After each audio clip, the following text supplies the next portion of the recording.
Pull your chair closer to the fire.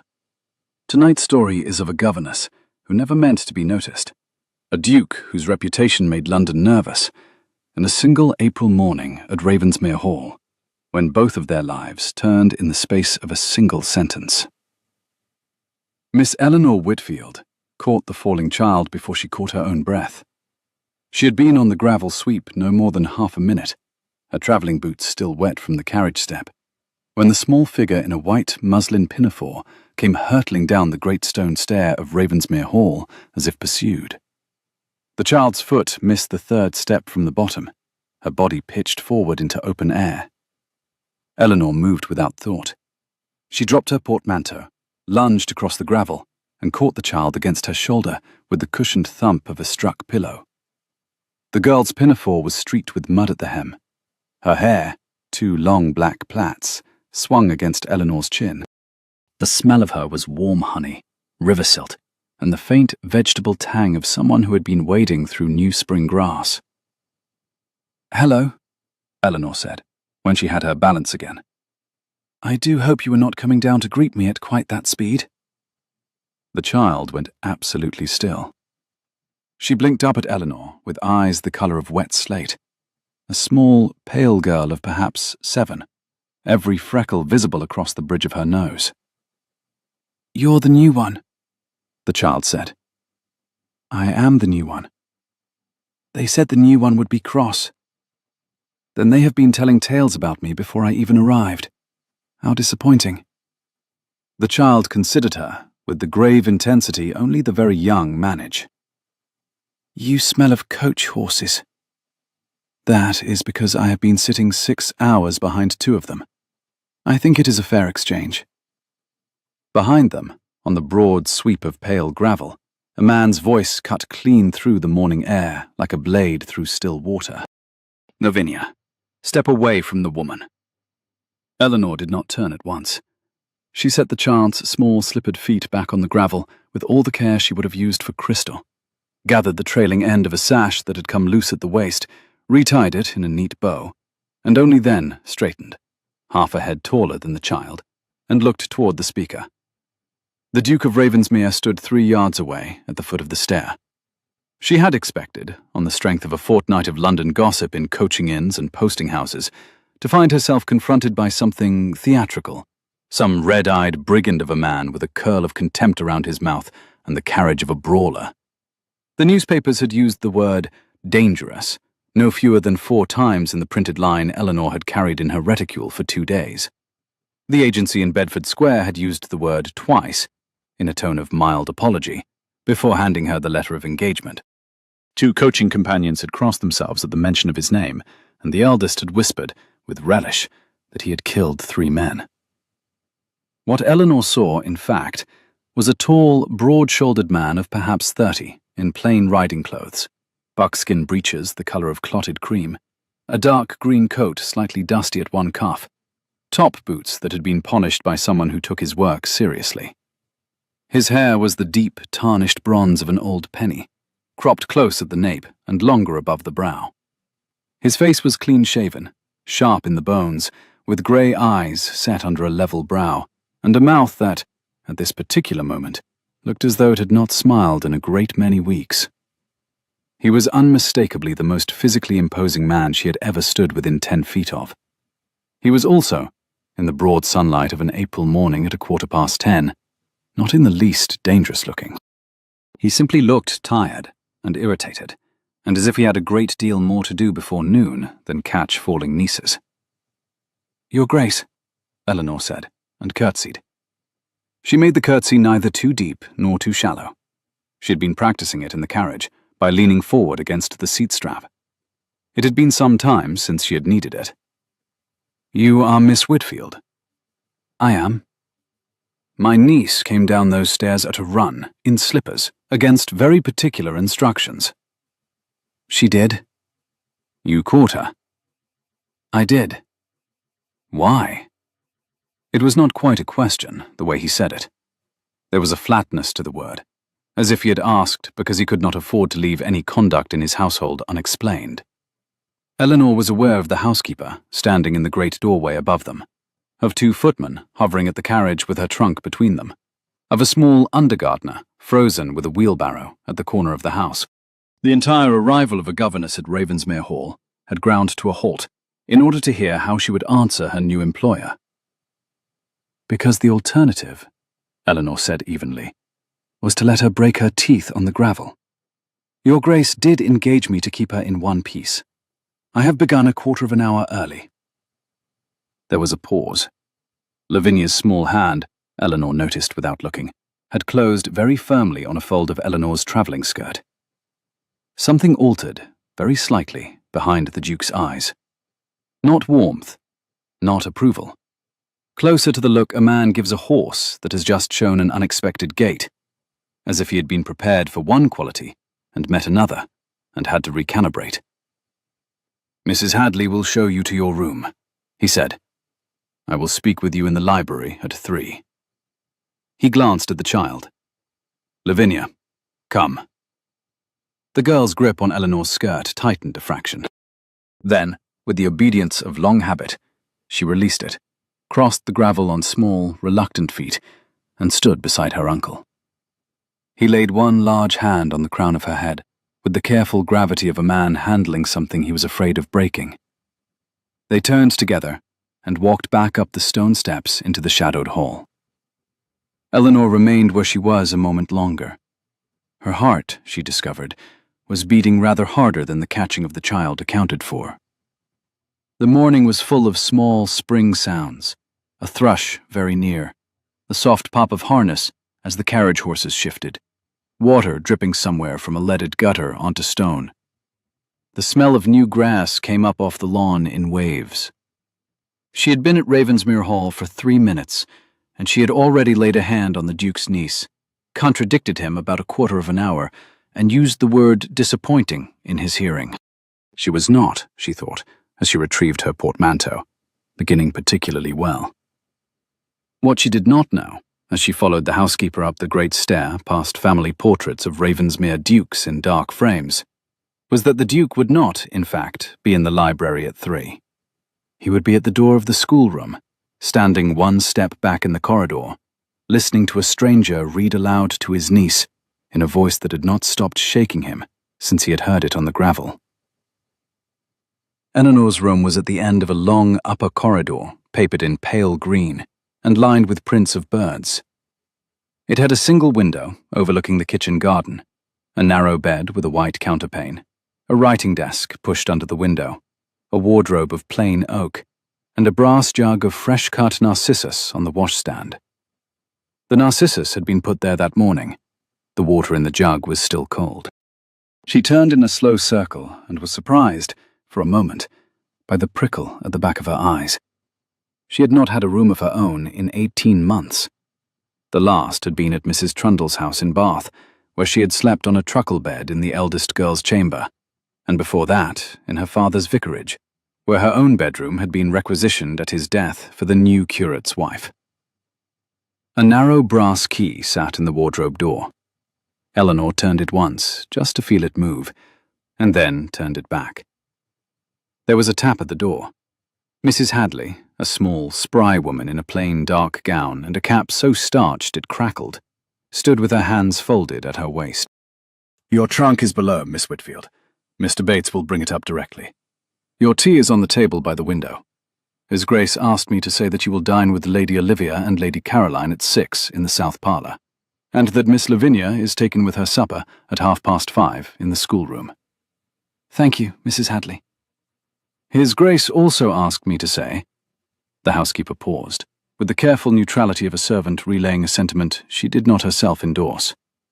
That he is, in general, particular about doors. Doors in the family wing are not to be locked from the inside. I am to mention it on the first day. Eleanor considered this. Is there a reason, Mrs. Hadley? There is, miss. Will you tell me what it is? The housekeeper's eyes flicked to the narcissus, and then back. The previous Duke, miss. His Grace's father. He was lost in his dressing room some 4 years gone, and the door was bolted from the inside.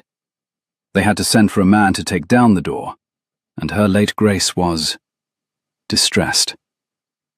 His Grace does not care for the practice. It is a small thing, but it is firm. Thank you for telling me plainly. You are welcome, miss. Mrs. Hadley hesitated again. Miss Whitfield, may I say— Yes. That child has been at Ravensmere a year and 7 months. She came down from London after her mother, the late Lady Esme, took ill of a chest fever and was lost in November of 24. We have had 4 governesses. The first stayed 8 days. The 4th left a fortnight ago over a matter of Miss Lavinia's running away into the home wood at dusk to look for foxes. She was retrieved by Mr. Bates at 9:30. Goodness. You caught her on the gravel today, miss. The hall has noticed. Mrs. Hadley curtsied, allowed herself the faintest hint of a smile, really nothing more than a softening at the corners of her mouth, and went out. Eleanor sat down on the edge of the bed. She thought, very deliberately, about the Duke's careful hand on the crown of the child's head, about the careful word particular and what it had been hiding, about 4 governesses in a year and 7 months, and a small girl who slipped her shoes off in spring and ran into woods at dusk to look for foxes. She had, all the way up from London, intended this engagement to be a quiet one, a place to work, a place to save her quarterly wages, a place to think, perhaps in a year or 2, about the small school for daughters of country clergymen she meant one day to open in her own name. She had not intended to be moved. She unfolded her gloves on the counterpane, smoothed them flat, and went to find the schoolroom. The Duke of Ravensmere was not in the library at 3. Eleanor knew this because she was in the library at 3. She had been there since 2 minutes past, by the long case clock in the corner. She had been very particular about not being late. She had used the intervening 4 hours, between her interview with Mrs. Hadley and the appointed time, to walk the schoolroom corridor twice, to find the schoolroom itself, a long, bright, south-facing room with a globe in the window, a battered piano against the inner wall, and a tray of pressed leaves on the table, and to spend 3/4 of an hour with Lavinia in the schoolroom, listening to her describe, with rather alarming taxonomic precision, the differences between the badger sets she had discovered in the Homewood and those in the deer park. Lavinia could not, as it turned out, read very well. Lavinia could identify, by the curl of a leaf, 4 kinds of oak. Eleanor had also discovered, while wandering the corridor, a small grey and white kitten of perhaps 4 months, asleep in a patch of sun on a windowsill, and a footman called Henry, who had told her in a confidential whisper that the kitten was, strictly speaking, against house rules, but that no one had had the heart to tell His Grace. Eleanor had filed the kitten away for later consideration. At 3:10, the library door opened. The Duke of Ravensmere came in without ceremony, in his shirt-sleeves, his coat over one arm. He smelled of horse and wet leaves. He stopped, as if surprised to find anyone there, and then drew the doors closed behind him. "Forgive me," he said. "I was held up at the stables." "Of course." "You have been waiting." "I have." "How long?" 11 minutes, Your Grace." His mouth did something complicated then. Not quite a smile. Closer to a man who has heard, after a long, thirsty afternoon, a glass of water set down on a stone table. "I am told," he said, draping his coat over the back of a chair, "that you went up to the schoolroom of your own accord at noon and read with my niece for 40 minutes. "I did. She told me at luncheon that you do not, in fact, smell of coach horses any more, and that you have a sister called Beatrice, and that you said badger is one of the prettiest words in the English language." "All 3 are accurate, Your Grace." He came around the library table and stood at the marble fireplace, hands clasped behind him. The room was lined to the cornice with books in dark bindings. A long window looked out over the rose terrace, where 2 gardeners were on their knees pegging out new growth. The April light came in slantwise and turned the wood floor the colour of dark honey. "Miss Whitfield." "Your Grace." "You are the 7th governess my agent has sent up from Bedford Square for my niece in 19 months. The other 6 left between them 2 pairs of stockings, 1 Bible inscribed by my late mother, an enormous unpaid wine merchant's bill, and a great deal of correspondence I am still answering on Lavinia's behalf to other households. I should like to know, before we proceed, why you wish to be the 7th. It was, Eleanor thought, an unusually honest question for a man with his reputation. Because I needed an engagement, Your Grace, she said. And your agent was the only one in London willing to send a clergyman's daughter, without titled relations and with 1 previous post, to a house with a duke in it. The other agents required 2 posts and a baronet. I have only 1 post and a vicar. What was your previous post? 5.5 years with the Trundle family of Bath. 3 daughters. The eldest is now married. The youngest is gone away to Mrs. Carmichael's seminary at Cheltenham. I was no longer required. Why did Mr. Trundle not write you another character? He did, Your Grace. It is in my reference packet. It is, I am told, satisfactory. It is not satisfactory. It is laudatory. I have read it twice. Then I am at a loss as to why you should still wish to question me, Your Grace, since you have already formed an opinion. The Duke's eyes, that level grey under the level brow, fixed on her properly for the first time. Eleanor felt the look the way one feels weather change in a barometer. He was, she realized, not at all the way the newspapers had drawn him. He was a man who had been listening, very carefully, for the wrong note. I question every applicant, he said, because the last one I did not properly question allowed my niece to walk into the home wood at twilight wearing only 1 shoe, in October. I would prefer not to repeat the experience. That is fair, Your Grace. I do not, however, he said, and his voice softened by a half-tone she would not have heard had she not been listening for it. Ordinarily encounter a governess who tells me to my face that I have already made up my mind. Most are more cautious. I have noticed, Your Grace, that caution is the chief currency in your household. Mrs. Hadley is cautious. The footmen are cautious. Lavinia, who is 7, is cautious. I do not believe more caution from me will improve the supply. And what, in your view, will improve the supply? Honesty, Your Grace, of the practical kind. May I ask you 3 questions? There was a small silence. Then, with the air of a man who could not quite believe what he had just agreed to, the Duke said, You may. Does Miss Lavinia read? No. She cannot get past words of 2 syllables. The 4th governess called her stupid in October, and I dismissed her in October. Miss Lavinia has not opened a primer of her own free will since. Does she ride? She has a fat grey pony called Hodge.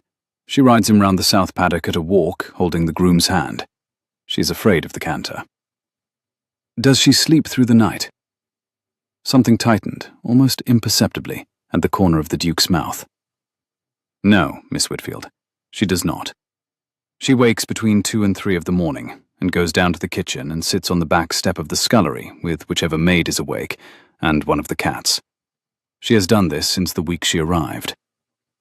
I see. Have you a 4th question, since you ask? No, Your Grace. I have what I came for. He looked at her for a long second.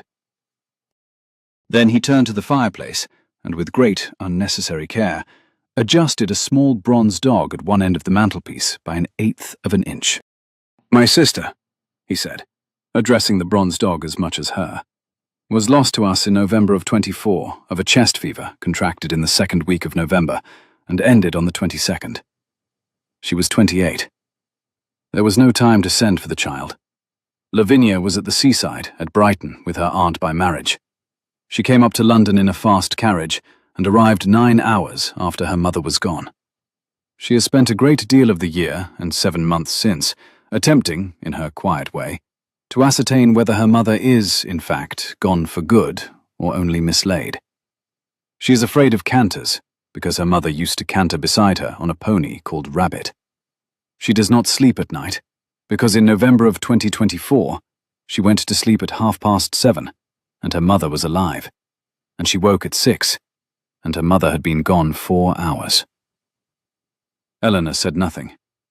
She had a great deal of training in saying nothing at exactly the correct moment. "I tell you this," the Duke said, "because the previous 6 governesses asked, on their first day, whether her clinging habits and her wandering at dusk were not, perhaps, badly handled by the staff. They were not. They are what they are because she lost the only person who ever told her with absolute conviction that the world would not be permitted to harm her. And she has not yet found anyone she trusts enough to take the lesson again."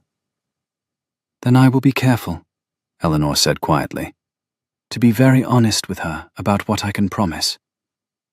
He turned then and looked at her properly. His grey eyes were the colour, in this light, of the slate roofs of the kitchen wing in rain. "You will start tomorrow at 9:30. Breakfast in the schoolroom at 8. You will dine with my aunts in the south parlour at 6. On Sundays, you will accompany us to St. Botolph's at the south gate at 10:30, unless your conscience finds difficulty with the rector, who is a fool, but a harmless one." "I have no quarrel with rectors who are harmless fools, Your Grace." "And, Miss Whitfield, one last thing." "Yes, Your Grace." "Whatever you were told in Bedford Square, or in your coaching inns, about the kind of man you were coming to, set it aside until you have had cause to form your own. I do not require you to think well of me. I require you, in this house, to think clearly. Is that understood?" "Perfectly, Your Grace."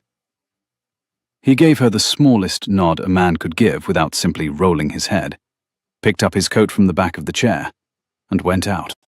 Eleanor stood a moment in the slanted April light, listening to the long case clock at the corner of the room tick the half-hour. Then she sat down rather suddenly on the leather chair beside the fireplace, because her knees, having behaved very well for the duration of the interview, had decided not to. He was not, she thought, England's most dangerous duke. He was, however, the most carefully wounded man she had ever sat in a room with, and she suspected that this was, in its own quiet way, the more difficult diagnosis of the two. The household at Ravensmere Hall was, on closer acquaintance, a small confederation of people who had been quietly and competently grieving for a year and 7 months, without any of them quite admitting it to the others.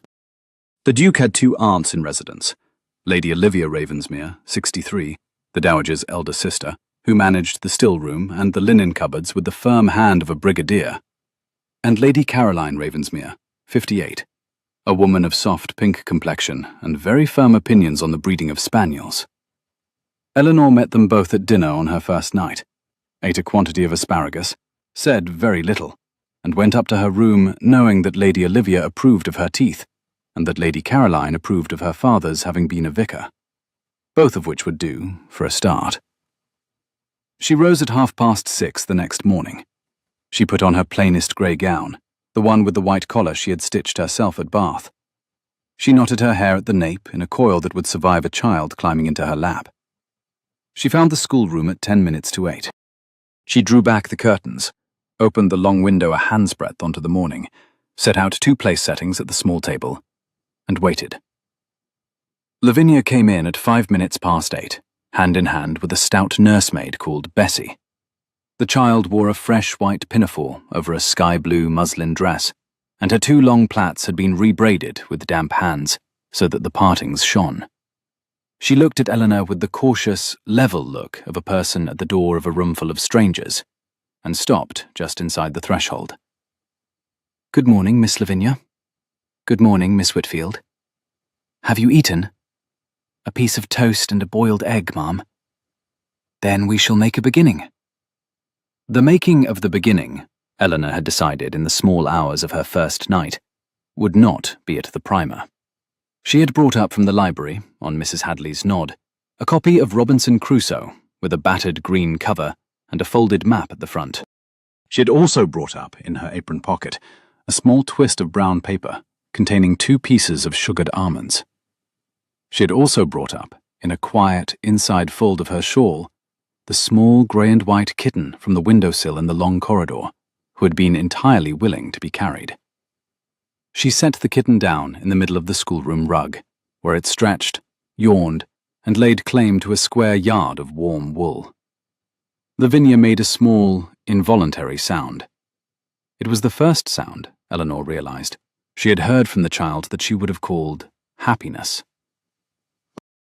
Is that? That is the kitten from the window in the long corridor, Eleanor said, sitting on the rug beside it. Footman Henry says he is, strictly speaking, against the rules. I have brought him up for half an hour. While he is here, we shall agree that he is the schoolroom's responsibility.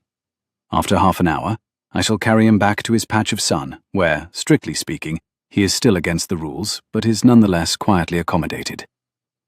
The child sat down on the rug with the deliberate, considered care of someone setting a teacup on a tray.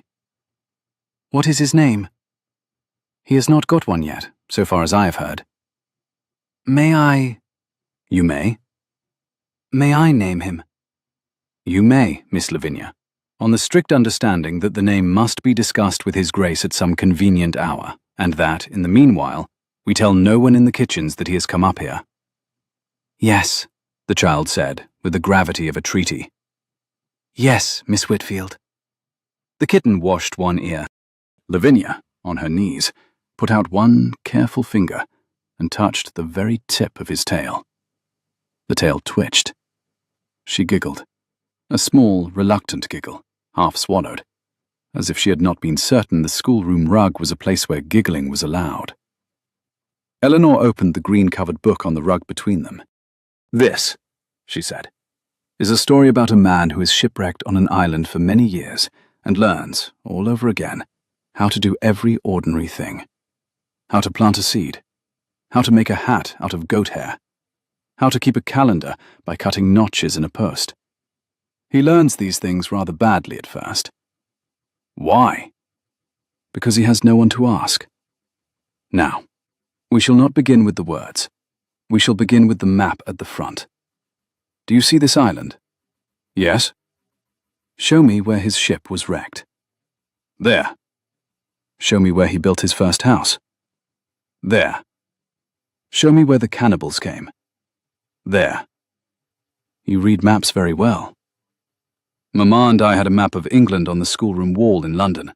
She put pins in it for every place she had been. Did you put pins in it for the places you had been? Yes, mine were red. What colour were hers? Blue.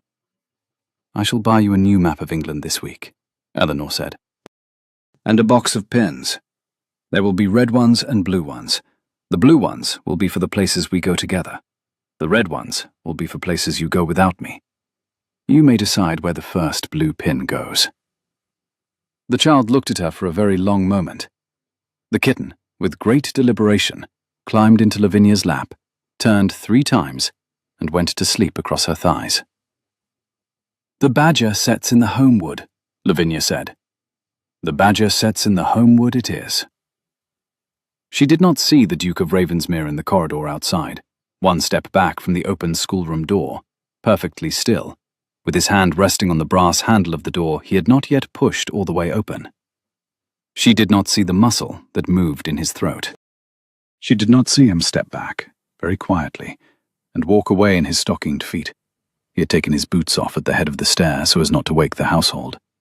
Down the long carpeted corridor toward his own apartments, where he would dress for the morning, and then ride out into a wet April field for 2 hours, and not, when he came back, be able to tell anyone what he had ridden past. So began the first month of Miss Eleanor Whitfield's residence at Ravensmere Hall. The lessons, between her and the child, found their pattern within a week. Maps in the morning, a piece of Robinson Crusoe at noon, read aloud, with the kitten on the rug, an hour of needlework in the afternoon, in which Eleanor turned out to be a great deal better at the work than the pupil, and the pupil a great deal better at the talk than the teacher, and a steady understanding came up between them in the exchange. After tea, which Lavinia took in the schoolroom, they walked. The homewood first, the deer park, the kitchen garden, where the head gardener, a great taciturn man called Mr. Pemberton, very gravely permitted Miss Lavinia to be in charge of the carrot bed. By the 3rd week, Lavinia could read aloud the first chapter of the Crusoe, in halting, careful sentences, with one finger under the line.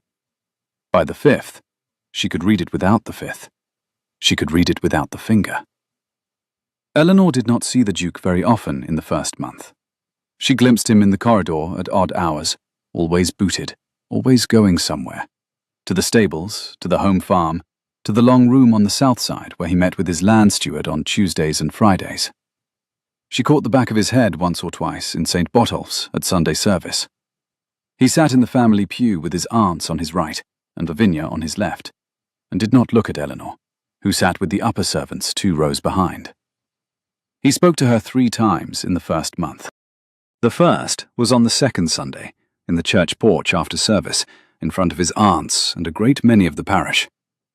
He bowed slightly to her, asked her if she found Mr. Tilbury's sermon a tax upon her patience. Mr. Tilbury was the rector, who was a harmless fool, and seemed, when she said it was a very fine sermon for a fine April morning, to be entirely satisfied with the answer. Lady Caroline, on his other side, looked from one to the other of them, with the polite blankness Eleanor had begun to recognize as her chief defense against any social situation she did not fully understand. The second was in the long corridor outside the schoolroom on a Wednesday afternoon, when Eleanor was carrying Lavinia's outdoor cloak down to the boot room. She had not seen him approach. They almost collided at the turn of the stair. He set out one hand to steady her, did not actually touch her sleeve, and stepped back at once. "Miss Whitfield." "Your Grace?" "My niece has, I gather, named the kitten Wellesley." "She has, Your Grace." "I am told this is a compromise." "It is. She wished originally to name him Bonaparte.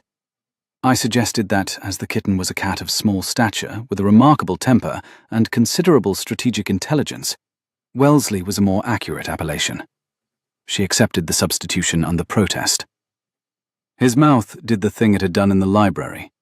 The not-quite smile she had observed and catalogued in the interview, and stored, for safekeeping, somewhere she did not examine. "Carry on, Miss Whitfield." "Yes, Your Grace." The third was at the head of the great stair, on a wet evening in the 3rd week, when she came down from putting Lavinia to bed, and found him standing at the foot of the stair, with a letter in his hand, and an expression she had not seen on him before. He was reading the letter again, as if he could not quite believe what it said. He looked up. Their eyes caught for the space of 2 heartbeats. He folded the letter very carefully into thirds, slid it into the inside pocket of his coat, and gave her one small, precise nod. "Miss Whitfield." "Your Grace." She went past him toward the south parlour. She did not look back. She was, however, aware that he had not moved until she had reached the door of the parlour, and that he was, when she did at last glance toward the great staircase, no longer in the hall. She did not know, on that particular evening, that the letter was from Lady Sybil Marchmont, who had been the late Duke's choice of bride for his heir from a distance of 8 years, and who had been waiting, with the patience of a very well-bred cat at a very fat mouse-hole, since the funeral of the Duke's mother 18 months earlier, for the new Duke's official mourning to end. She also did not know that Lady Sybil's letter announced, with great propriety and a most regrettable suddenness, her intention to come down with her mamma to a small house party at Ravensmere Hall, by His Grace's gracious previous invitation, in the 2nd week of May. By the 2nd week of May, Eleanor Whitfield would have been at Ravensmere Hall for exactly 4 weeks, and she would be in the orangery on a particular Tuesday afternoon, in an old apron over her oldest grey gown, on her knees beside the Duke of Ravensmere, both of them up to the elbows in damp earth, when Lady Sybil Marchmont's carriage came up the drive. But first, the orangery. The orangery sat against the south wall of the kitchen garden, a long brick and glass building of perhaps 40 feet, with the slate path down the middle and a row of orange trees in tubs along each wall. It had been built by the 3rd Duke, who had read a book about an orangery near Versailles, and decided that Ravensmere required one. The orange trees had been brought up from Lisbon in 2003. They had borne, in the time of the 3rd Duke, 6 oranges between them. They had not borne any fruit at all since. Eleanor discovered the orangery on the morning of the 14th of April. She had taken Lavinia, after lessons, on a tour of the kitchen garden with Mr. Pemberton, and Mr. Pemberton, after a great deal of thought, had unlocked the orangery door with a heavy iron key and admitted them. Inside, the air was thick and green. The orange trees in their wooden tubs looked sickly. The slate path was clean. A small folding chair stood near the back wall, and on the chair, a thin volume of Latin poetry with a green ribbon marker. A pair of leather gardening gloves, oversized, lay neatly on the chair beside the book. "Whose are these?" Lavinia said. Mr. Pemberton, behind them, cleared his throat. "His Grace's, miss." "Uncle Henry's?" "Yes, Miss Lavinia." "Uncle Henry reads Latin to the oranges." "He does, miss, Tuesdays and Thursdays, if the weather permits, after his work with the steward." "Why?" "His Grace believes," Mr. Pemberton said, very gravely, "that the trees were brought from a hot country, and miss the sound of warm voices." Eleanor said nothing. She bent to examine the soil at the base of the nearest tub. "Mr. Pemberton?" "Miss?" "When was the last time these were repotted?" "6 years gone, miss. Before his Grace's father took ill. The new pots were ordered and never came." "They are root-bound. That is why they do not fruit. The trees themselves are healthy." Mr. Pemberton looked at her for a long moment. "Indeed, miss." She did not see the Duke at the orangery the next Tuesday, or the one after. She saw, on the path between the kitchen garden and the orangery on the Thursday of the 3rd week, fresh footprints in the damp earth, and on the folding chair, the green-ribboned book moved 2 pages on. On the Tuesday of the 4th week, the 2nd Tuesday in May, Eleanor took Lavinia, after their morning lessons, down through the kitchen garden with the express intention of doing nothing of particular consequence at all, and found instead that Mr. Pemberton had laid out, on the slate path inside the orangery door, 4 large new terracotta pots, 4 sacks of fresh loam, a great heap of well-rotted manure from the stable, a pair of trowels, a watering can, and a small note in his own careful pencil. With his Grace's compliments, in case it should be agreeable to Miss Whitfield, on a fine afternoon, to attempt the matter of the orange trees. Lavinia read the note out, with 2 stumbles only on the word agreeable, and looked up at Eleanor with the bright, concentrated face of a child who has just been admitted to a conspiracy. "Shall we?" "We shall." They took off Lavinia's pinafore. They folded it on the folding chair. Eleanor pinned up her own grey sleeves to the elbow and tied an old Hessian apron from a hook on the wall over her gown. They were on their 2nd tub, Eleanor on her knees, Lavinia on her stomach on the slate, both of them up to the wrists in damp loam, the kitten Wellesley in attendance on the chair, when the Duke of Ravensmere came in through the orangery door in his shirt-sleeves, his coat over his arm, 3 minutes late from his appointment with his steward, and stopped. He had clearly intended, Eleanor thought, glancing up at him from her position on the floor, to find his orangery empty as usual. He had clearly intended, in his shirt-sleeves and with his book of Latin under his arm, to sit on his folding chair and read aloud to his sickly Portuguese orange trees in the manner of a man with a great many things to keep at bay. He had not intended to find his governess and his niece, the latter currently up to her chin in soil, in possession of his greenhouse. "Your Grace," Eleanor said evenly, sitting back on her heels, "Mr. Pemberton has lent us the use of the orangery this afternoon. I hope we are not in your way."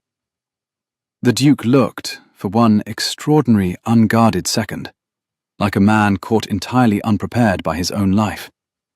Then he set his coat on the back of the chair, set the book of Latin on top of the coat, rolled his linen shirt-sleeves to the elbow, walked across the slate path, and knelt down on the floor beside her without a word.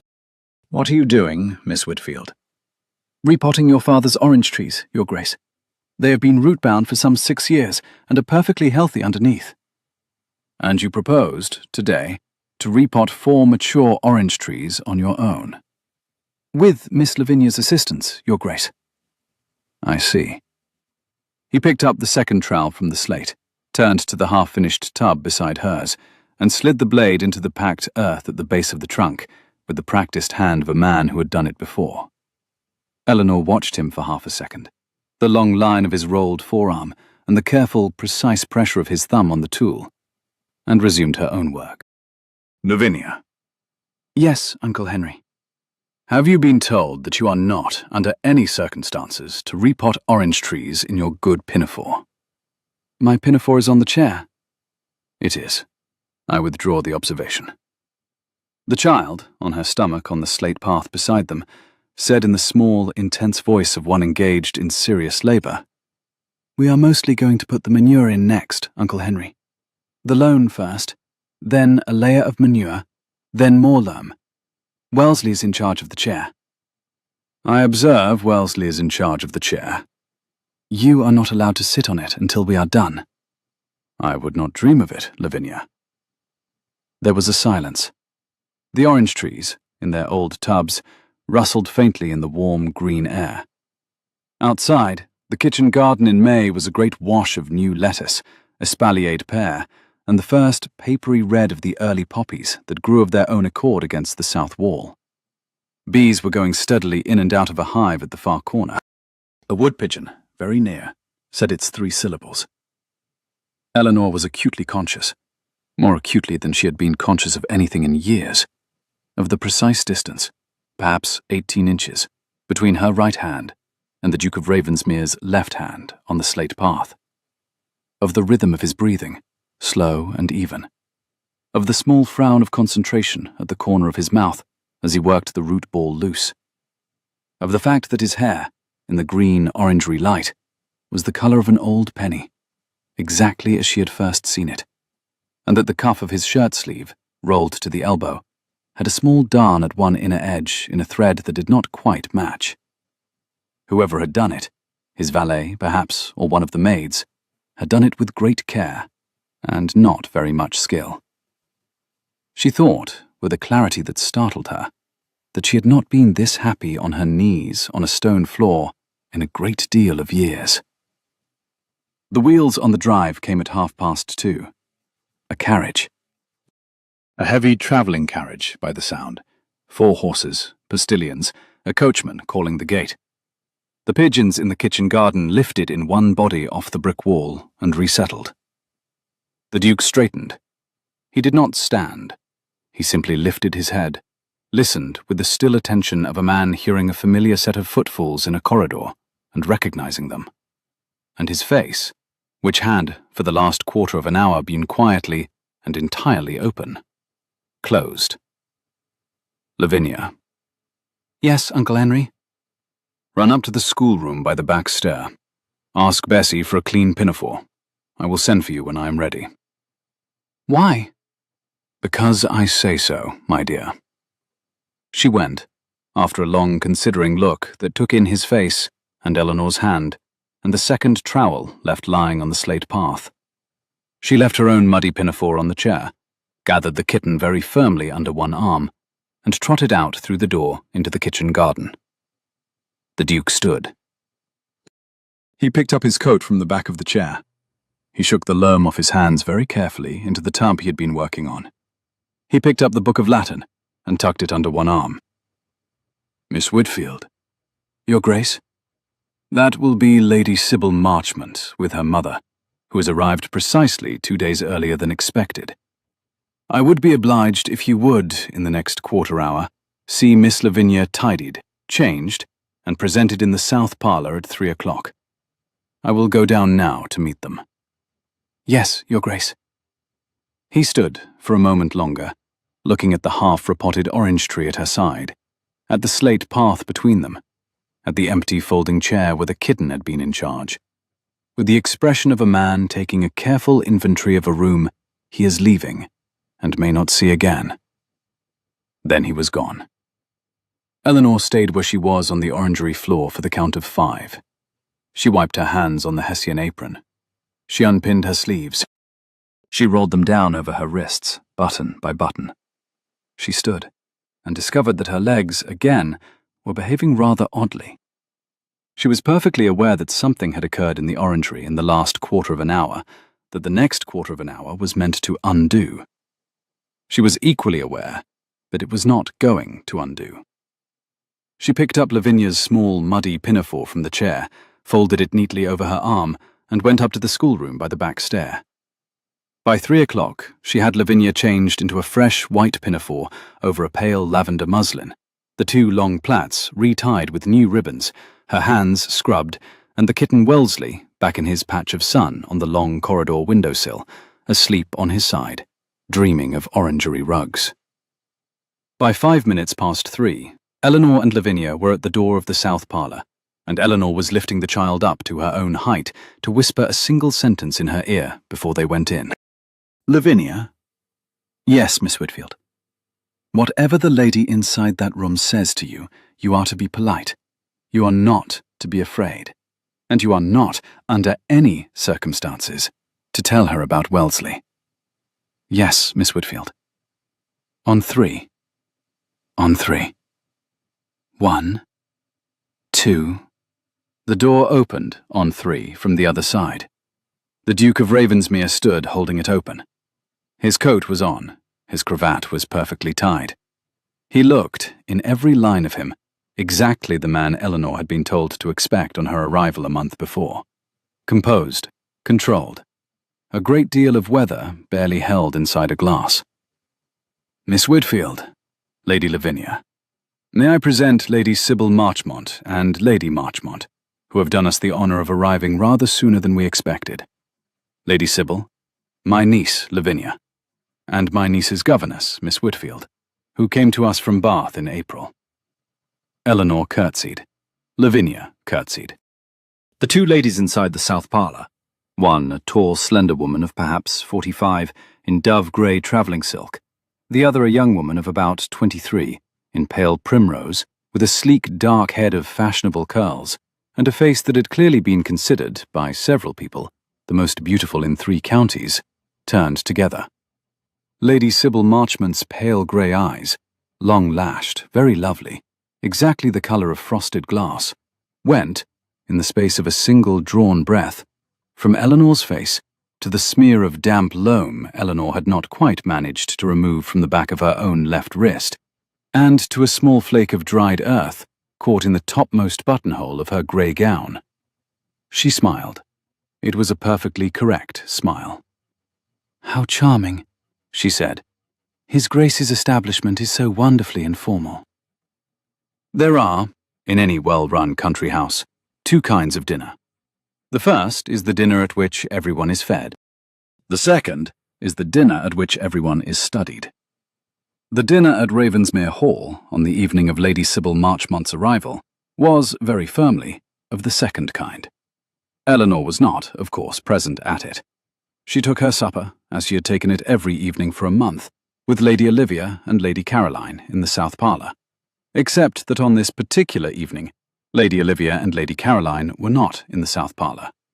They were in the great dining room, with His Grace and his guests, and Eleanor was sitting alone at the small mahogany supper table beside a single branch of candles, eating a soup of clear chicken broth with a thin slice of bread. She ate it slowly.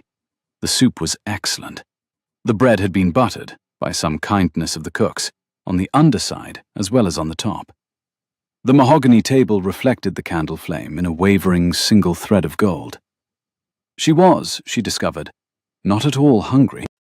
She had spent the 4 hours between 3:30 and supper at 7:30 in the schoolroom with Lavinia, who, on returning from her quarter of an hour in the south parlour, had given a careful and entirely unprompted report of every word that had been said to her in it. Lady Sybil had asked her age and what her favourite colour was. Lavinia had said 7 and red. Lady Sybil had said that red was a difficult colour for little girls, and pink was a much prettier one. Lavinia had said, very politely, that she had thought about pink and decided against it, and that her mamma had once had a red riding habit in London.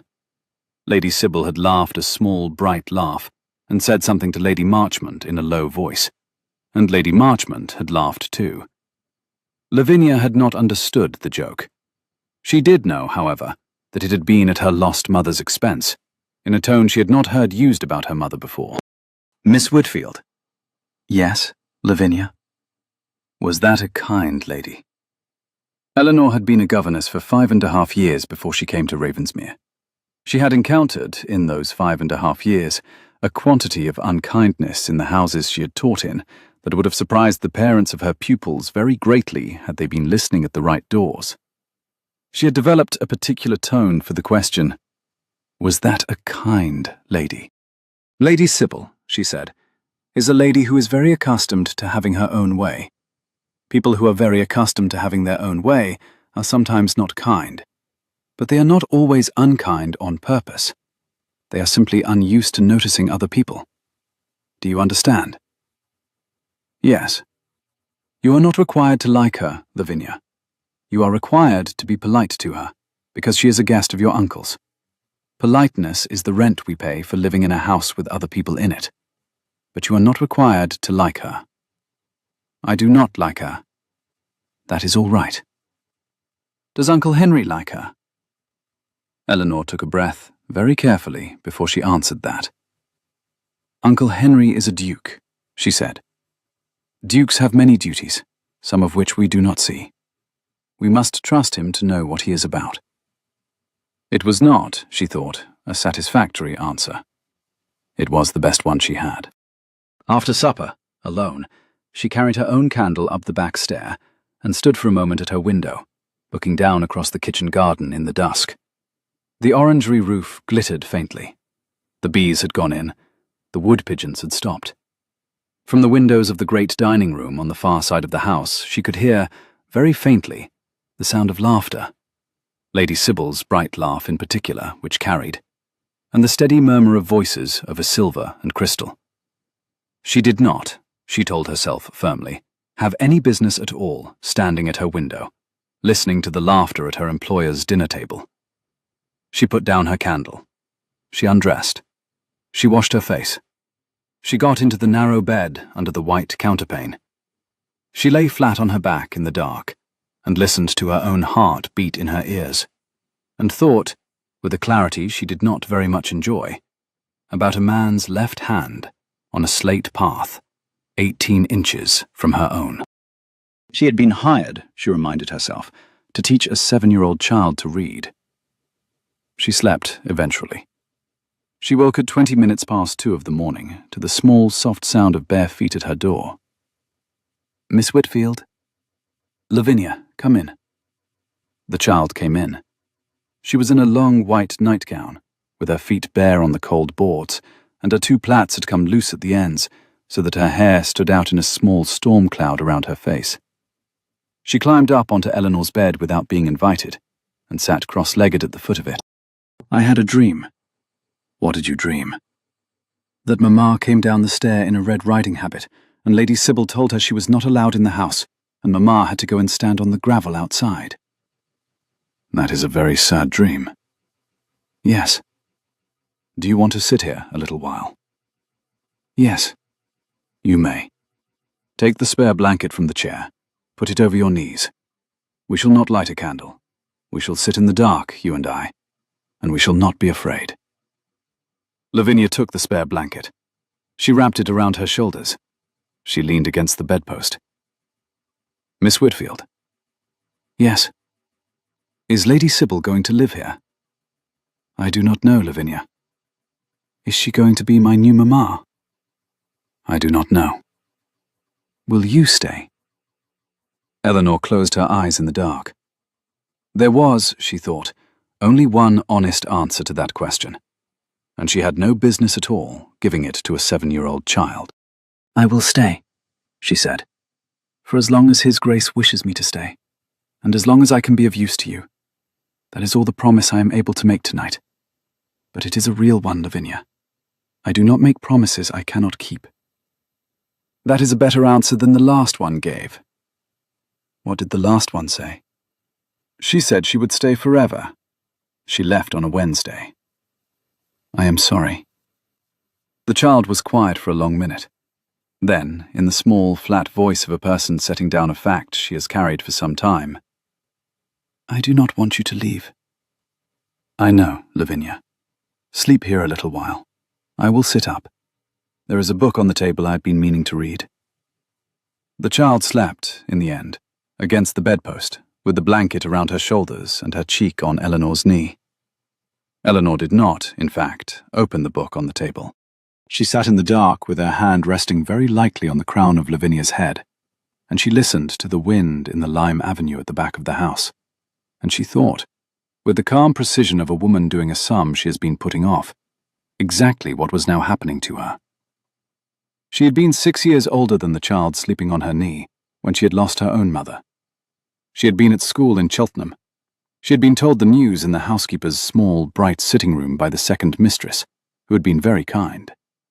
Her father had remarried within 7 months.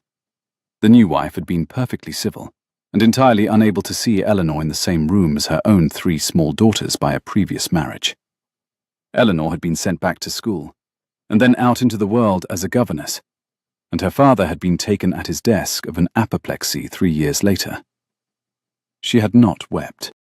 She had not been, since the day her mother was lost to her, in a room with a person who had laid one hand on the crown of her head and told her with absolute conviction that the world would not be permitted to harm her.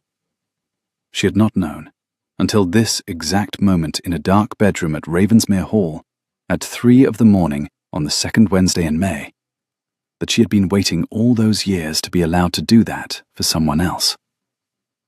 The child was warm against her knee. The wind moved in the limes. Eleanor sat in the dark. She carried Lavinia back to the nursery at 5 o'clock, when the first thrush had started in the lime trees. She put her into her own bed under the rocking horse and pulled the coverlet up to her chin and stood for a moment beside her, watching her sleep.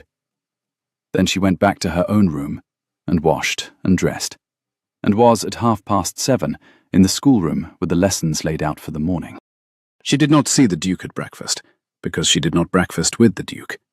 She did not see him at luncheon, because she did not luncheon with him either. She saw him at 4:20 in the afternoon, in the long corridor outside the schoolroom door, and the look on his face stopped her at 3 paces. "Your Grace." "Miss Whitfield." His voice was very even. "I am told my niece left the nursery in the small hours and went to your room." "She did." "Bessie should have heard her." "Bessie was asleep. The child crosses the corridor very lightly, Your Grace. She has had practice." "I am told you sat up with her until 5. "I did."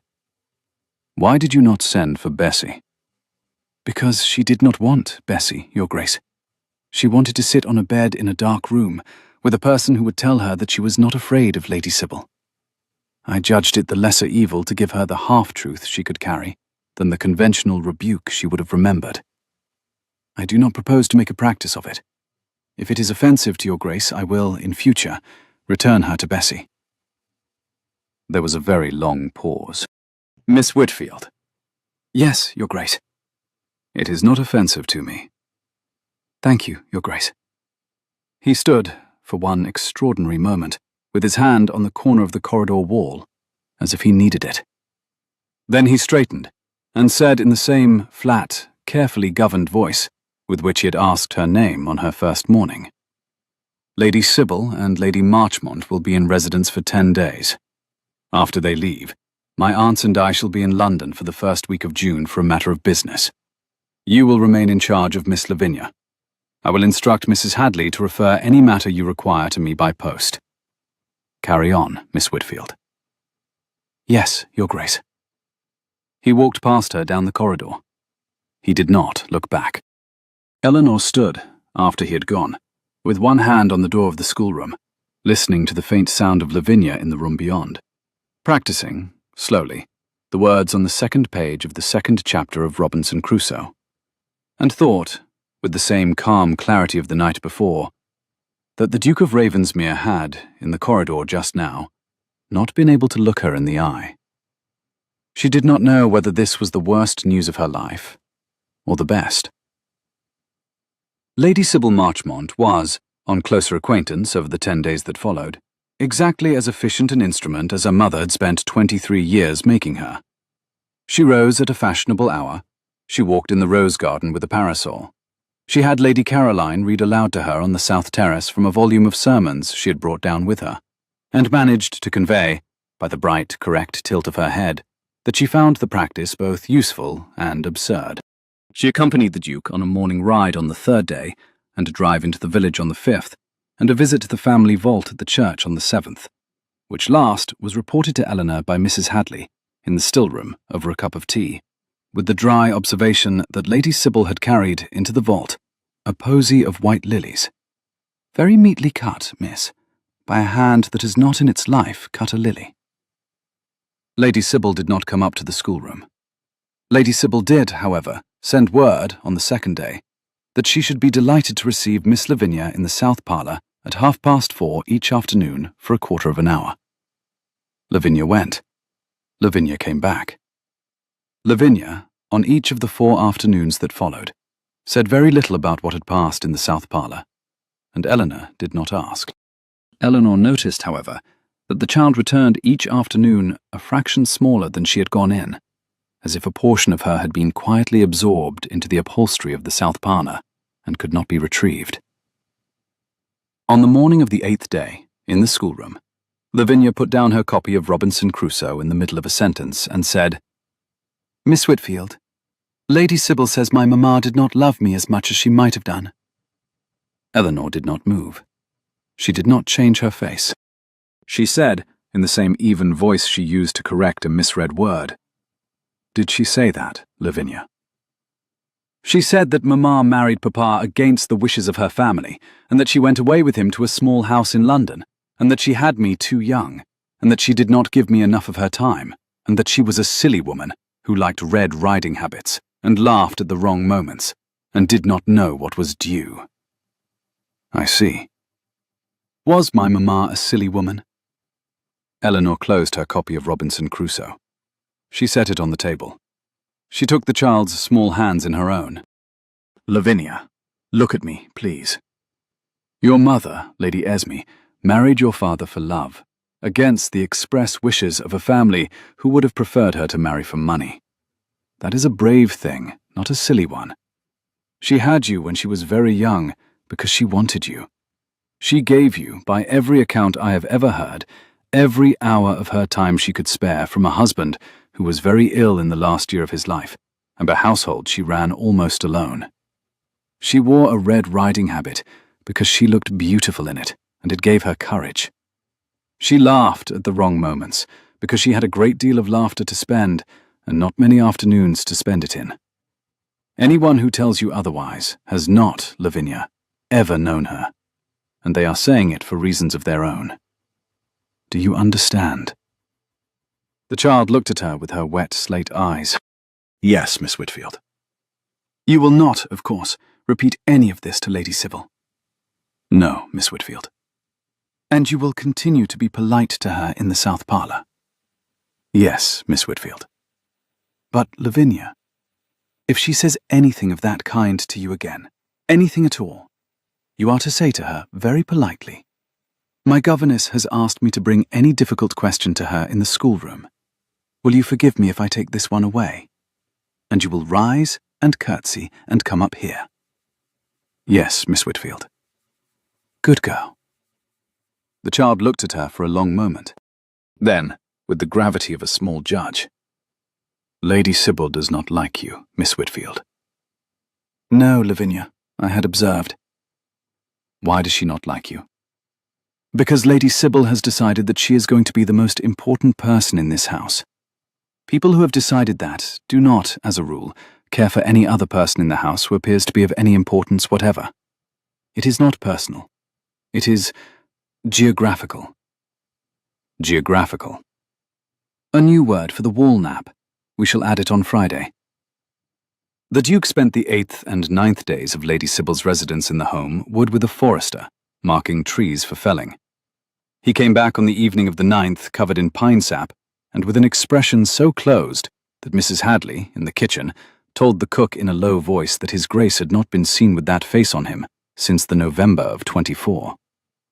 He did not, the evening of the 9th, dine in the great dining room with his guests. He sent word, by Mrs. Hadley, that he was indisposed and would take his supper in the library. He sent word, 10 minutes later, by Mrs. Hadley, that he would be obliged if Miss Whitfield would step down to the library at 9 o'clock that evening for a quarter of an hour to discuss the matter of Miss Lavinia's reading. Eleanor put on her grey gown with the white collar. She put on her shawl over the gown.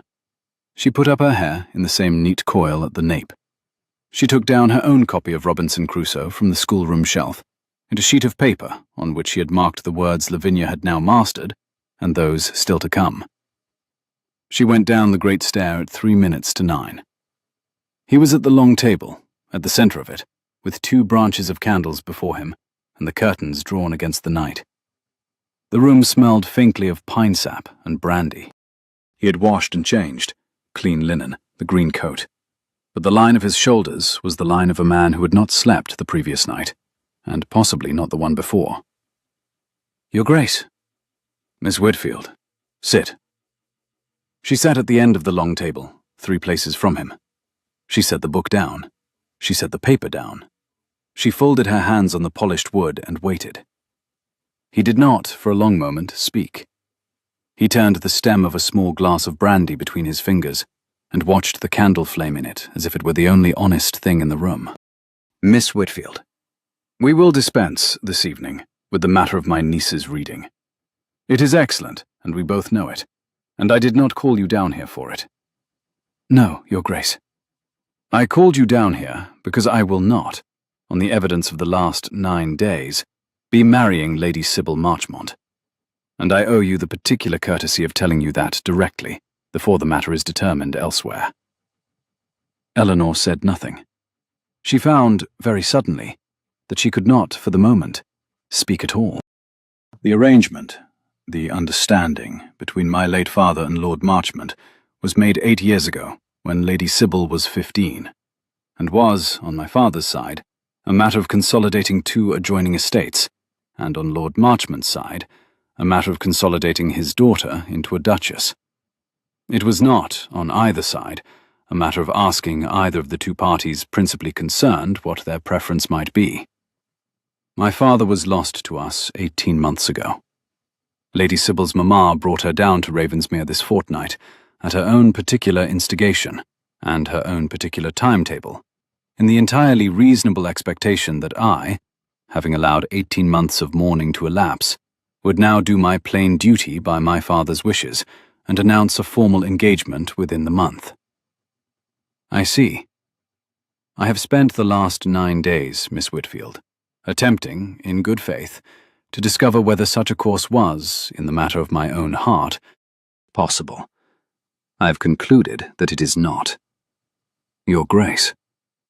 I should add, to be perfectly honest with you, that this conclusion was reached on Friday evening at 4:30, when my niece came down to the south parlour from her quarter of an hour with Lady Sybil, with her face white, and I asked Lady Sybil, very mildly, what they had spoken of, and Lady Sybil informed me, with a small, bright smile, that she had thought it kindest to begin gently the process of acquainting Miss Lavinia with what she might expect when her mamma was at last decently set aside in her memory. At which point I left the south parlour and walked into the home wood, and have not, until this evening, returned. Eleanor heard, distantly, a small clock on the mantelpiece chiming the quarter. I am sorry, Your Grace. You are not the person, Miss Whitfield, owed an apology in this matter. You are, however, the person who has, on each of the 4 afternoons in question, sent my niece back up to the schoolroom and stopped the bleeding before I knew there was a wound. I should like to thank you, plainly, for the first and the last time. You are very welcome, Your Grace. He looked up from the candle flame in the brandy glass. His grey eyes, the eyes she had first thought tired and irritated, and then catalogued as merely careful, and had now begun to recognize as the eyes of a man who had been quietly holding several iron doors shut by main strength for 18 consecutive months, fixed on her face. Miss Whitfield. Your Grace. I am about to ask you a question which is entirely improper for me to ask you, in this room, at this hour, in the present circumstances, and which I shall, if you do not give me leave to ask it, never ask you again. Her heart, which had been keeping perfectly orderly time for the last quarter of an hour, performed a single, very loud beat that she was quite certain he could hear across the table. "You have," she said, with all the steadiness she could put behind her voice, "my leave to ask one question, Your Grace, on the strict understanding that I reserve the right to give no answer, or any answer I choose." Accepted. He set down the brandy glass. "What did you think, Miss Whitfield, in the orangery on Tuesday afternoon?" She breathed. She heard, very clearly, the small intake of her own breath. The candles on the long table did not flicker. "I thought, Your Grace, that I had not been so happy on my knees on a stone floor in a great many years." There was a silence so complete that Eleanor heard, distinctly, the wood pigeon outside the curtained window. "Thank you, Miss Whitfield." "You are very welcome, Your Grace." "I shall not, this evening, ask you any further question. I have been informed by both Lady Marchmont and her daughter at separate hours of this afternoon that the matter on which they came down is now to be considered closed by mutual agreement, and that they will leave in the morning. I tell you this because it is in your power to know how the wind is blowing in the house, and I have, on no fewer than 3 previous occasions when the wind has shifted at Ravensmere, taken the trouble to be the last person in the household to learn of it. I will not repeat the error. Your Grace, I am going to London on Saturday with my aunts for 1 full week. Lord Marchmont and I have business in Whitehall that cannot, regrettably, wait until the matter of his daughter is, diplomatically, concluded. I shall be back on the 2nd Saturday in June. I shall not, in the intervening week, write to you. I shall not, in the intervening week, ask you to write to me. You will keep the schoolroom. You will keep the house. You will keep my niece." "Yes, Your Grace." "And Miss Whitfield?" "Yes, Your Grace." "When I come back from London on the 2nd Saturday in June, I shall, with your leave, ask you a second question. I shall not ask it before. I shall give you, in the intervening fortnight, the full quiet of a house empty of its dukes and its great house guests, to think clearly about what your answer to it may be." "I shall, Your Grace, use the fortnight as you advise." "Good night, Miss Whitfield." "Good night, Your Grace." She rose. She gathered the book and the paper from the table. She walked, very steadily, to the door of the library, and she did not, until she had closed it behind her, allow the colour to come into her face. Then she stood with her back to the closed door for the count of 10, and she put one hand flat against the carved wood, and she felt her own fingers tremble. By Saturday morning, Lady Sybil Marchmont's carriage was on the drive at 10 o'clock. By Saturday afternoon, the Duke of Ravensmere's travelling carriage was on the drive at 3, with his aunts in it, and the steady pair of horses, and his man in a many-caped greatcoat on the box, and the Duke himself, standing on the gravel for 1 long minute, with his hat in his hand, looking up at the schoolroom window, before he climbed into the carriage. Eleanor stood at the schoolroom window in the slanting afternoon light. Lavinia stood at her side. Both of them raised a hand. He raised his. The carriage rolled away under the lime avenue. The house was, by 3:30 of a Saturday afternoon in the middle of May, very quiet. It was not, of course, quite the quiet she had been promised. On the Monday morning of the first full week of the Duke's absence, the 18th of May, a man came up the drive in a hired gig from the village, asked for Mrs. Hadley, presented a card, and was admitted to the small sitting room at the side of the great hall, in which Mrs. Hadley conducted the morning's business. He was perhaps 40 years of age, very neatly dressed in the kind of black that a country attorney wears in town, with a hat that did not quite match the rest of him, and a pair of very clean white gloves. He had a small leather portfolio under one arm. Mrs. Hadley sent for Eleanor at 20 minutes past 10. "Miss Whitfield, this is Mr. Granger of Bedford Square. He has come down from London on a matter, he says, of personal acquaintance with you. I have shown him into the small sitting room. I will be in the still room if I am wanted." Eleanor went into the small sitting room. She closed the door behind her. Mr. Granger rose. He bowed. He had a face she had not seen in 8 years. Miss Whitfield. Mr. Granger. You are looking well. I am very well, thank you. May I sit? You may not stay long, Mr. Granger. I have a child in the schoolroom expecting me back. I shall be brief. He sat. She did not. He laid his leather portfolio across his knees, with the careful precision of a man laying out a chessboard. I represent, as I once represented your late father, the firm of Granger and Granger of Bedford Square. I am also, by a separate engagement, the attorney for an interest with which I had not, at the time of our last meeting, any acquaintance. Are you aware, Miss Whitfield, that your father's sister, Mrs. Honoria Whitfield Beresford, was taken at her house in Lyme Regis on the 14th of January last? Eleanor's hand, which had been at the latch of the door, slid off it. I was not aware. I had not heard from my aunt in 8 years. She left, Miss Whitfield, an estate of some £7,000, the property of her late husband, with whom she had no surviving children. By the terms of her will, executed in November of 24, the residue of the estate, after small legacies to her household, passes to— He opened the portfolio. Her niece, Miss Eleanor Whitfield, of the parish of St. Margaret's, Cheltenham. The probate has been concluded. The residue stands at £6,480, in the 4%. The small sitting room was very still. You came down, Mr. Granger, to tell me this in person.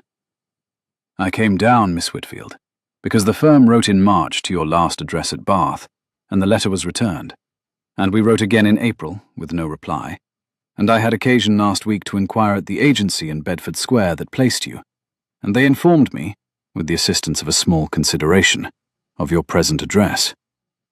I should not, in the ordinary way of business, trouble a lady in her place of employment. The sum, however, is sufficient that I judged it kinder to inform you in person than to risk a third unread letter.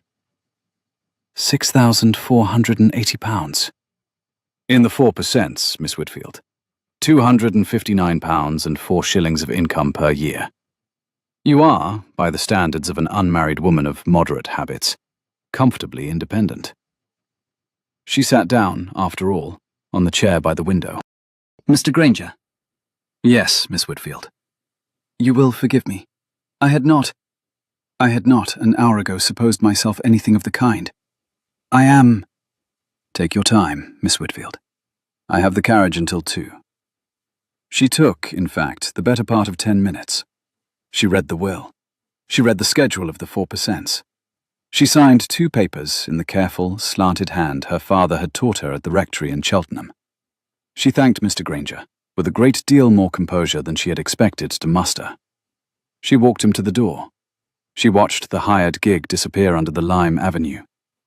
She went back up to the schoolroom at the unfashionable hour of 11:15, sat down across from Lavinia, took up her copy of Robinson Crusoe, and read aloud for 40 minutes about a man who had built himself a small, fortified house out of wreckwood on an unfamiliar coast.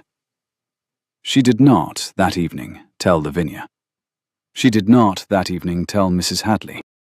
She lay flat on her back in the dark, in the narrow bed, in the green-papered room, and she thought, with the same calm precision she had thought in the small hours of the previous Wednesday, about the small school for daughters of country clergymen she had meant one day to open in her own name. £6,480 in the 4% was, by any honest measure, the school in her own name, in a small house at Lyme Regis perhaps, with a garden and a piano, and 3 or 4 girls of 10 and 12 learning French and arithmetic, and out to walk into a parlour without being afraid of it. It was also, by any honest measure, the exact sum of money that would, in 3 days' time, when the Duke of Ravensmere returned from London, allow her to give him an answer to his second question without ever, for the rest of her life, having to wonder whether she had given it because she was poor and he was rich. And it was also, by any honest measure, an answer she had already, on her knees on the orangery floor on a Tuesday afternoon in May, given without knowing it. She slept that night for the first time in a fortnight, without dreaming. The second Saturday in June fell on the 6th of the month. The Duke's carriage was expected back from London at some hour between 3 and 5 of the afternoon, depending on the road. Eleanor spent the morning, as she had spent every morning of that fortnight, in the schoolroom. She heard Lavinia read aloud the opening pages of the second volume of Robinson Crusoe. Lavinia could now manage, with very few stumbles, a paragraph of perhaps 80 words at a time. And they did sums on the slate, and they walked out to the kitchen garden after their luncheon to see Mr. Pemberton, who had laid out, on the slate path of the orangery, a row of small fresh pots, into which the runners of the strawberry beds had been put for next year. At 3:15, the carriage came up the drive. Eleanor was on the gravel sweep, by Lavinia's express insistence, when it stopped at the foot of the great stone stair. Lady Olivia descended first, with the dignified efficiency of a woman who had spent 5 days in London buying linen. Lady Caroline descended second, looking faintly green. The Duke of Ravensmere descended third. He was in dark travelling clothes, road-dusted at the shoulder. He had taken off his hat as the horses turned in at the gate. His tarnished bronze hair was a little longer than it had been a fortnight before. He looked, in the spring afternoon, as if he had not slept on the way down from London, and would have given a great deal to have done. He bowed to her at the foot of the stair. He went down on one knee on the gravel to embrace Lavinia, who had hurled herself at his coat. He stood. He set the child gently on her feet. He looked over the child's head at Eleanor, and gave her the small, precise nod he had given her, all those weeks before, in the library, on a Monday afternoon, at 3:10. "Miss Whitfield." "Your Grace. Welcome home." "Thank you, Miss Whitfield. I am very glad to be home." It was the only sentence they exchanged on the gravel. It was also the sentence that several people in the household, Mrs. Hadley in particular, who was standing in the great doorway with the housemaid behind her, afterwards reported, in a low voice and with very great satisfaction, as the moment at which the small, careful weight that had hung in the air of Ravensmere Hall since November of 24, quietly and decisively lifted. He did not, in the 4 days that followed, ask her any question at all. He came up to the schoolroom on the Monday morning at 10 o'clock, with no warning, and sat in the corner on a small upright chair, and listened to Lavinia read for a quarter of an hour, and went out again with a brief bow. He invited her, with great formality, by note delivered by Henry the footman on the Tuesday afternoon, to take an evening turn in the rose garden with himself and his aunts at 7:30. She went. They walked, the four of them, twice round the long, box-hedged path in the lengthening June light. Lady Caroline did almost all of the talking, on the subject of a pair of spaniel puppies she was negotiating with a cousin in Oxfordshire. The Duke walked at Eleanor's other elbow and said very little. He did, at the third turn of the path, point out to her a small bronze fritillary butterfly settled on a leaf of borage. She had never seen one. She told him so. He nodded, as if she had given him a precious piece of information that he had not previously possessed.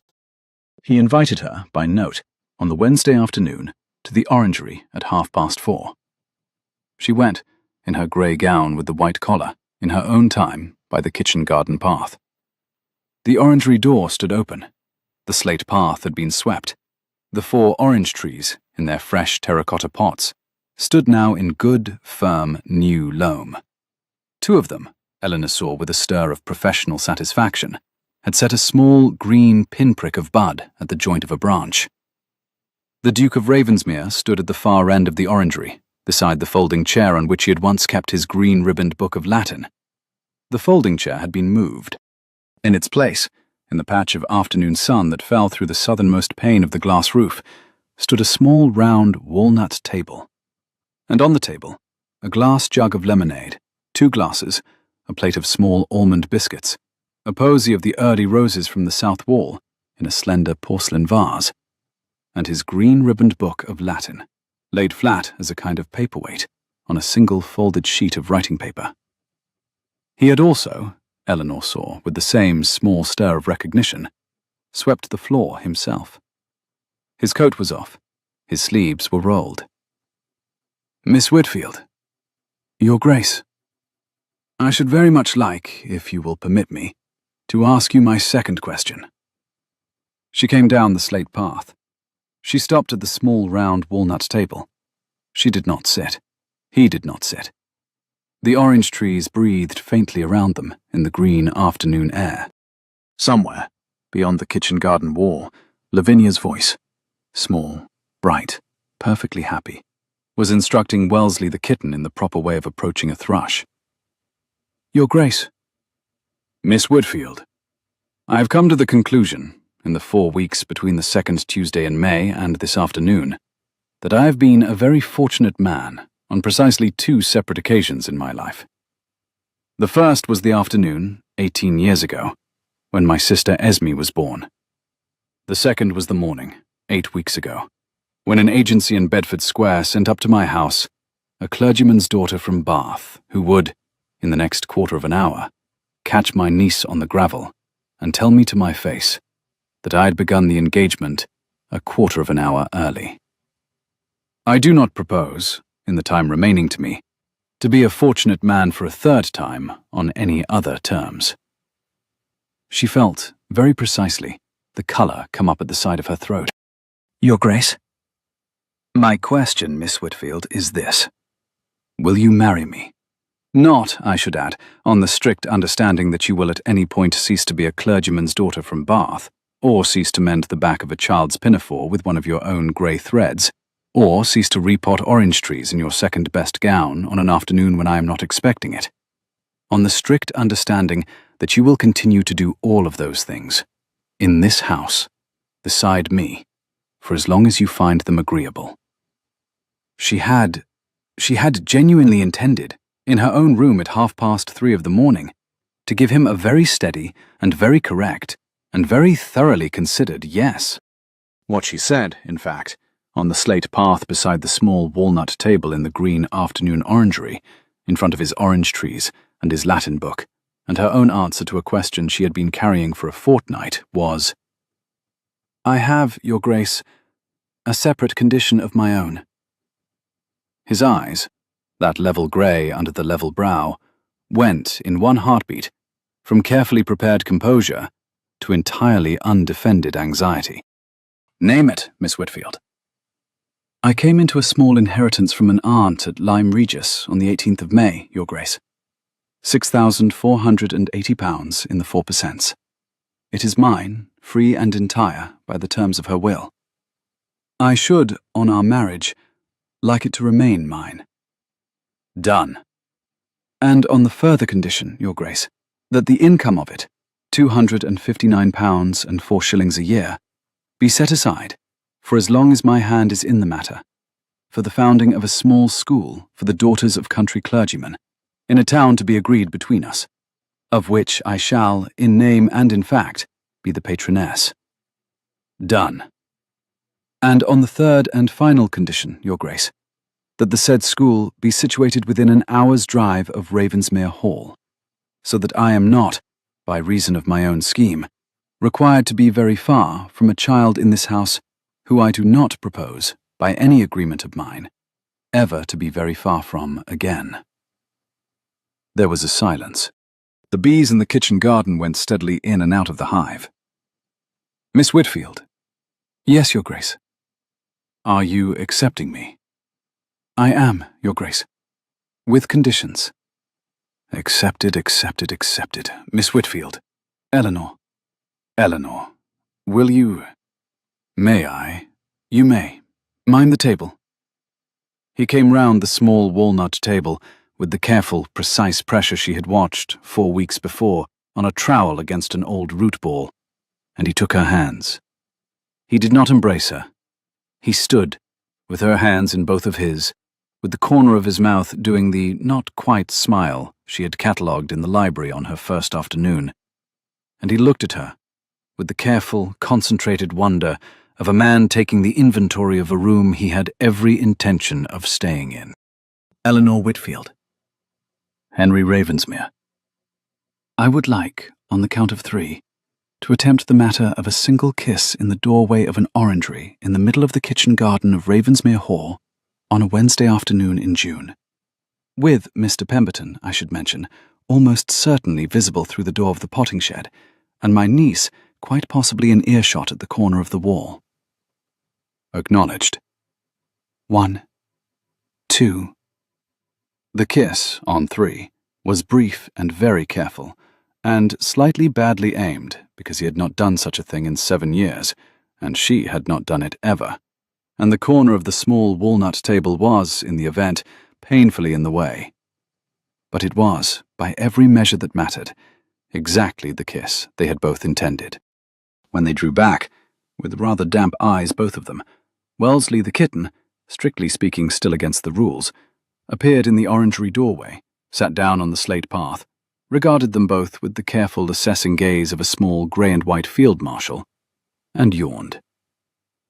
They were married in the parish church of St. Botolph's at the South Gate on the 2nd Saturday in September, 3 months later, by Mr. Tilbury, the rector, who was, in the event, neither a fool nor harmless on the day in question, but read the service with very great seriousness, and a small, unexpected catch in his voice at the words, love, and to cherish.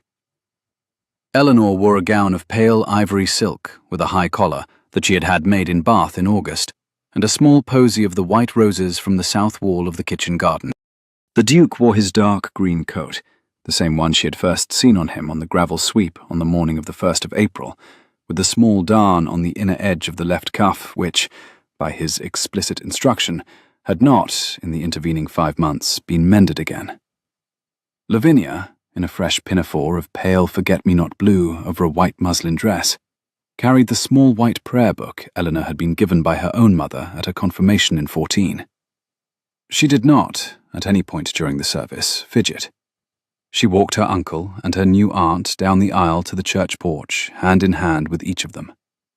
She had, the previous Tuesday afternoon, named the proposed school Ravensmere School for the Daughters of Country Clergymen, on the strict private understanding that no one of any consequence, particularly not Lady Caroline, was to know that the name had been proposed by a 7 3/4-year-old.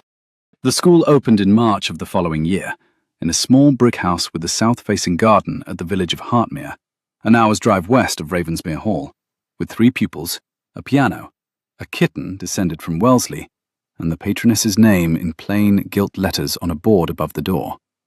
Mrs. Henry Whitfield Ravensmere, patroness.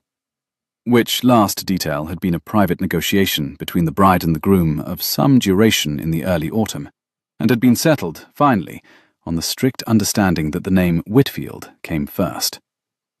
The Duke of Ravensmere lived for a great many years after the wedding. He was, in the end, not in any meaningful sense a dangerous duke at all, though he kept the reputation in the newspapers for the next decade because, his wife observed dryly to him one evening over their tea in the south parlour, it was useful in keeping certain kinds of house-guest away. He sat in the House of Lords on matters of agricultural reform. He repotted, every 6 years, his father's orange trees, which began, in the 3rd year after the wedding, to bear 3 or 4 small, bitter Lisbon oranges each spring. He read Latin to them on Tuesdays and Thursdays as before, and was, after the 3rd year, sometimes joined in the orangery by his wife, with her own book, and a kitten or 2, and the increasingly broad-shouldered figure of his niece Lavinia, who at 13 was reading Cicero in the original, and at 16 had been observed, on at least one occasion, to be reading aloud to the orange trees herself. Eleanor lived to be 68. She buried 2 friends, 3 kittens, one mother-in-law she had grown very fond of, and, in the end, her husband, who went before her by 3 years in his own bed at Ravensmere Hall on a quiet October afternoon, with her hand on the crown of his head, and her voice telling him, in the level, even tone she had used a great many times in a great many schoolrooms over a great many years, that the world would not, on her watch, be permitted to harm him.